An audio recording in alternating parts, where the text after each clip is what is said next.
Tao, halaman, halaman, tao. Mahilig ka ba sa halaman? Hilig mo bang magdilig? Pumipitas ka ba ng bulaklak? Halina't alagaan ng ating kapaligiran.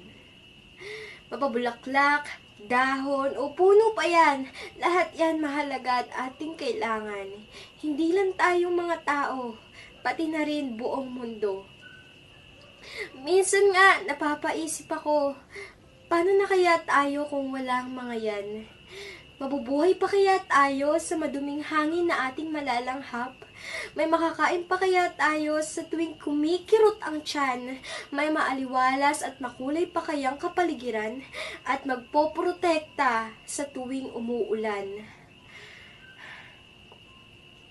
Ang mga masasamang kaugalian, pagpuputol, pagsusunog, pagpipitas, ay tigilan. Kapatid, dumilat ka. Gumising ka. Tama pa ba ang iyong ginagawa?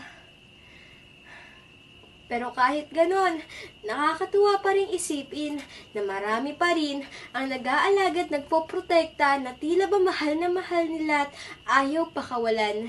Hindi hinahayaan basta-basta ni hindi mabitawan o maiwan-iwan dahil sa paningin nila. Maliit man o malaki, ito'y sobrang ganda. Magpasalamat tayo dahil nandiyan ang mga halaman. Mga punong nagbibigay ng sariwang hangin, mga halamang gamot na pinapahid sa tuwing ikay nagkakasakit, mga bulaklak na nagbibigay kulay sa ating paligid, at mga bungang galing sa puno na ating kinakain. Ito ay isang malaki at mahalagang biyaya ng ating mahal na Ama na lumikha sa atin. Kaya lahat yan ay huwag pabayaan. Mahalin at ating ingatan kasi may buhay din sila at may pangangailangan. Ngayong alam mo na, sana'y hindi ibaliwala. Sana'y nakinig ka sa mensaheng nais kong ipadala. Samahan niyo ko, sama-sama tayo. Ating protektahan ang ating kalikasan para sa isang magandang kinabukasan.